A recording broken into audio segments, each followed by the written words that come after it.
Humans have an endless habit of building highly complex systems to reach the Creator. We construct towering architectural marvels, engineering massive spires and intricate domes to house the divine. Inside and around these structures, millions of people gather. They follow highly organized, rules-based religious systems, tracing ancient rituals step by step in an attempt to connect with something larger than themselves. You can see a microcosm of this complexity in the ancient ashrams. Picture a space filled with brilliant scholars and an esteemed guru.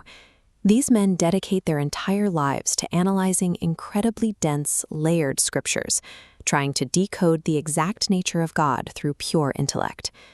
But within one of these ashrams lived an anomaly, a young boy everyone called Bondu. He was an illiterate orphan tasked with scrubbing pots and cleaning up after the cows.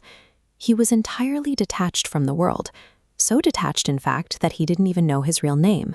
The scholars relentlessly mocked him. While they engaged in rigid, high-level philosophical debates, Bondu lacked even the most basic worldly knowledge, happily ignorant of the complex religious frameworks happening right next to him. This setup creates an uncomfortable question.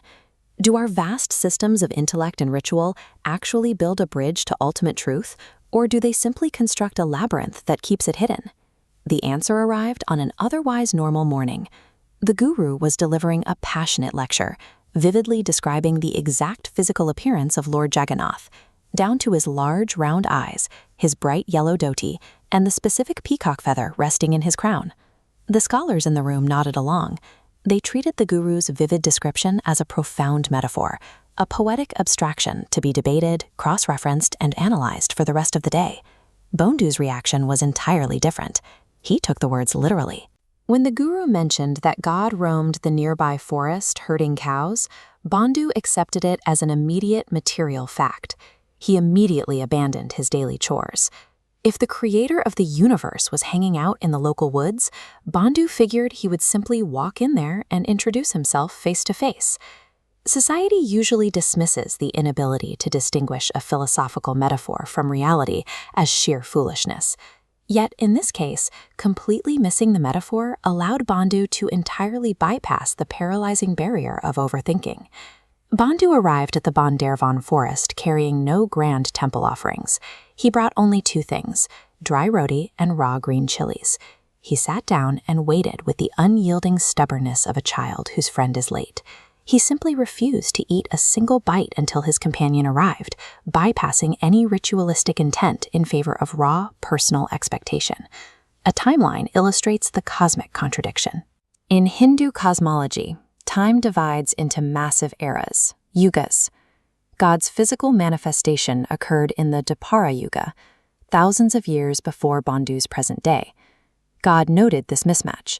The boys searched for a reality that no longer existed. But God faced a dilemma. To the boy, the guru's words were the absolute, unquestionable truth. To honor a belief that pure, the divine would have to bend its own rules of time and space. When a believer treats a teacher's word as an absolute material fact, the divine is forced into a choice. Either the word must become false, or the laws of time must break. In Bondu's case, the universe chose the latter, proving that even the rigid boundaries of a yuga can dissolve when confronted by a heart that knows no doubt. God materialized in the forest, and instead of dining on the elaborate 56-course feasts constantly offered to him in grand temples, the Lord of the universe sat beneath a tree, eagerly chewing on dry bread and spicy green chilies. That simple meal held a philosophical weight the temple feasts lacked. It was completely devoid of the ego of a grand ritual. Bondu offered the food as an equal, expecting nothing in return, creating a pure peer-to-peer friendship. That friendship was immediately tested. When Bondu asked God to come back to the ashram, God refused. Bondu didn't react with subservient begging. Instead, he threw a tantrum, threatening to pack up his cows or s'enreverdant completely if his friend didn't listen to him. In this dynamic, absolute vulnerability functions as a form of power. By discarding the pretense of rigid obedience to an authority figure, Bondu gained a unique kind of leverage over the divine, the leverage of a true friend. Back at the ashram, the guru sat entirely alone. He represented the absolute pinnacle of intellectual devotion, yet his hands remained empty. Then the silence broke. Bhandu walked out of the forest and directly into the ashram, physically carrying the creator of the universe on his back. The guru fell to his knees in tears. Decades of strict renunciation, rigorous study, and punishing discipline were entirely outmatched by a few days of pure, unadulterated innocence. Historical records of this event note that shortly after this miraculous encounter, Bhandu departed the physical world alongside the divine, never returning to the ashram again. In life, in faith, and in love, we constantly build intricate intellectual walls to find the truth. We analyze, we structure, and we complicate.